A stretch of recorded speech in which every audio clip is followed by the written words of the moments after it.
Salut les loulous. Bon, le confinement en couple, on y revient. Apparemment, c'est pas évident pour tout le monde de gérer cette situation.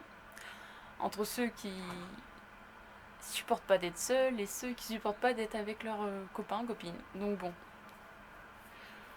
c'est aussi un petit peu d'ailleurs ceux qui sont confinés aimeraient ne pas l'être et ceux qui ne le sont pas aimeraient être confinés. Donc bon, on n'est jamais content, j'ai l'impression.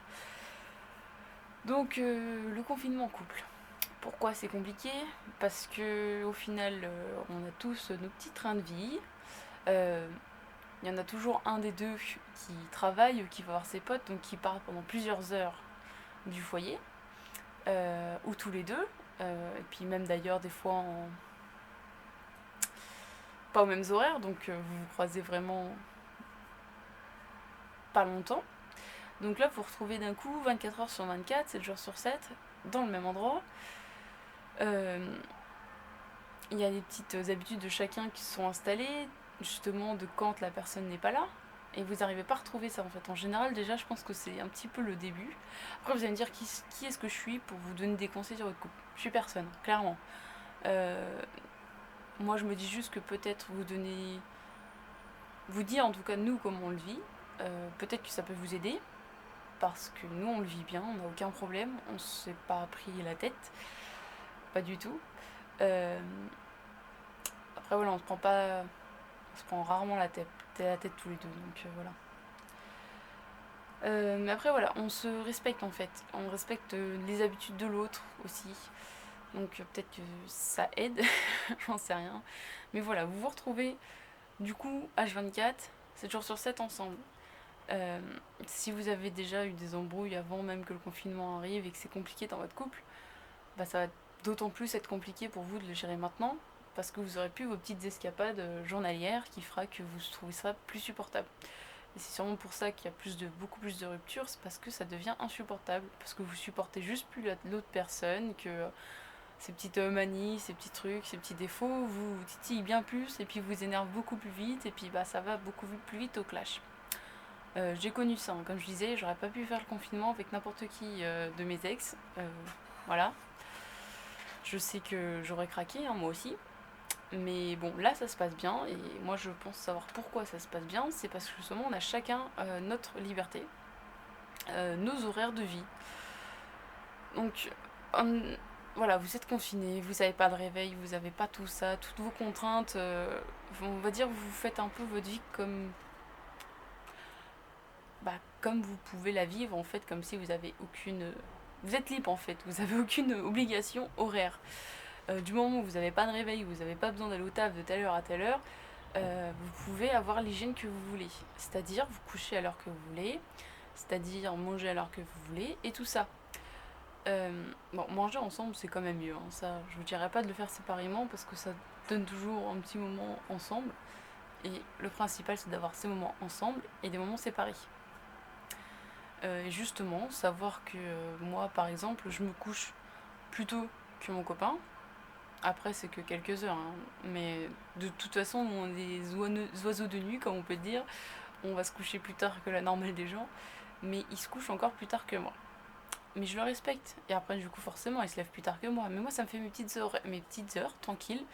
Euh, Lui, pendant la nuit, où il est tout seul à faire ses trucs. Et moi, bah, pendant le temps où il se réveille le matin.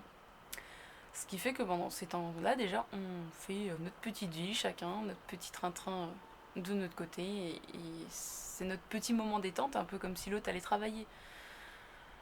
Et ça, c'est important de le respecter et pas obliger l'autre à venir se coucher parce que toi, t'es fatigué. Parce qu'au final, ça met pas dans une bonne ambiance d'aller se dormir.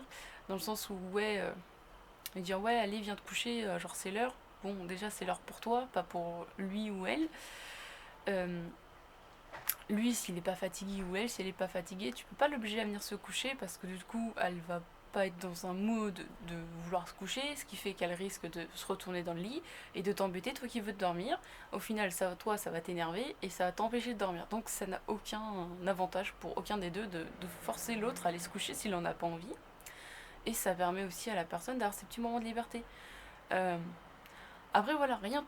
t'oblige, enfin rien t'empêche plutôt, de demander à cette personne de venir te faire un câlin dans le lit, si tu souhaites avoir un peu d'attention, de venir te faire des papouilles, euh, ou du sexe, ou un massage pour aboutir à du sexe. Enfin tu vois, tu peux lui demander sans forcément lui dire ok viens dormir. Non, tu peux lui dire bah viens faire un câlin et ensuite tu peux faire ce que tu veux quoi, c'est pas grave. Mais ne serait-ce que ça déjà ça peut vous redonner peut-être des envies juste d'un petit massage, genre vous avez le temps là, vous massez c'est le moment. Des petits massages ça fait toujours du bien, bon sauf si la personne ne sait pas masser, mais ça c'est encore autre chose, mais voilà. Ça peut aboutir à du sexe, le sexe c'est toujours cool en général. Euh, donc ouais, bien séparer, bien se dire qu'on n'est pas tous biologiquement réglés de la même façon. Et que ouais, c'est le moment où ouais, vous allez vous dérégler, c'est normal. Et il faut laisser la personne se dérégler comme elle en a envie. Bon après, j'imagine qu'avec des enfants c'est pas pareil, dans le sens où ouais, la vie de couple avec des gosses ça change les choses, mais c'est pas pour autant qu'il faut se mettre toutes les contraintes du monde non plus. Déjà avoir des gosses ça veut dire se lever tôt, donc forcément tu vas te coucher plus tôt. Mais ça veut pas dire non plus que tu ne peux pas avoir de moments où tu es tout seul. Et si vous êtes à deux et gardez les enfants, c'est encore mieux parce que vous pouvez vous répartir les trucs dans le sens où bah, y en a un qui fait le matin et l'autre l'après-midi, ce qui vous permettrait d'avoir vos petites heures seules. Parce qu'avoir des moments de solitude, c'est important. Genre, même ceux qui n'aiment pas ça, hein, c'est important de se retrouver seul, même si c'est pour faire de la merde, du ménage ou je sais pas quoi. C'est important de se retrouver seul, ça fait du bien. Ensuite, c'est pareil, j'imagine qu'il y en a beaucoup qui se prennent la tête sur les tâches ménagères parce que oui, quand on est confiné, bah la plupart des gens, là je vois, ils se sont tous mis à nettoyer leur maison de fond en comble et tout et tout. Bon, bah s'il y en a un qui fait toute la maison à fond et l'autre qui regresse dans le canapé, bah forcément ça crée une petite tension et forcément ça énerve parce que bah t'as l'impression de tout faire alors que l'autre il faut rien et tout ça. Mais plutôt que de t'énerver et te dire ouais, ça fait chier, tu m'aides pas à m'acheter un bidule, bon bah déjà tu peux lui demander qu'il t'aide. Puis si tu veux vraiment ça l'emmerde, mais dis-toi que c'est pas grave parce que t'as plusieurs semaines pour faire ça, t'es pas obligé de faire tout le ménage d'un coup, de t'épuiser. Genre tu peux faire un petit truc par-ci, un petit truc par-là, genre vraiment, voilà, t'es en roue libre, tu fais ce que tu veux, y a pas de souci. Donc n'oblige pas non plus l'autre personne à faire des trucs qu'elle a pas envie de faire. En fait c'est le moment où il faut vraiment se dire, de décompresser un maximum pour pas justement créer de conflits. Alors après oui, tout faire quand l'autre personne ne fout rien, bah c'est chiant. Mais après, c'est qu'il y a sûrement déjà des habitudes de base dans votre couple qui sont de cet ordre-là, qu'il y en a toujours un des deux qui fait tout, genre manger, le ménage et tout ça pour telle ou telle raison, parce que l'autre travaille, ou parce que ceci ou parce que cela. Donc après, voilà, c'est des habitudes que vous avez prises dans votre couple. C'est un peu difficile d'aller aux encontres de nos habitudes.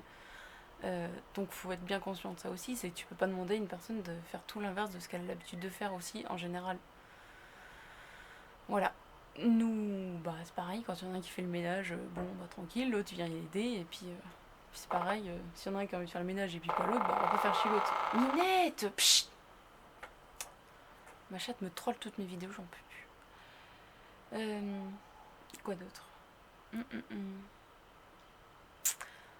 fait, c'est tout. Je pense que c'est le seul conseil, c'est d'essayer de pas être constamment sur l'autre, avoir vos moments à deux et avoir des moments seuls, et savoir prendre le temps de faire les choses parce que vous avez le temps, et pas prendre le temps de vous prendre la tête pour rien.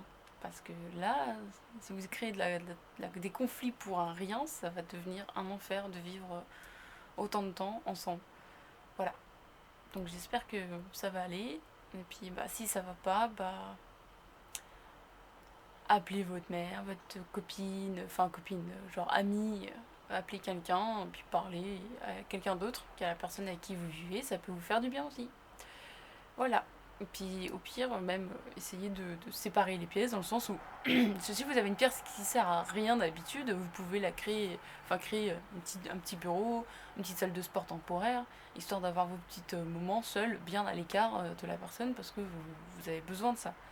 Vous avez des possibilités en fait, c'est juste que vous fermez les yeux sur certains trucs. Donc voilà, je sais pas si mes conseils sont vraiment ouf, mais bon, j'aurais essayé. Allez, des bisous.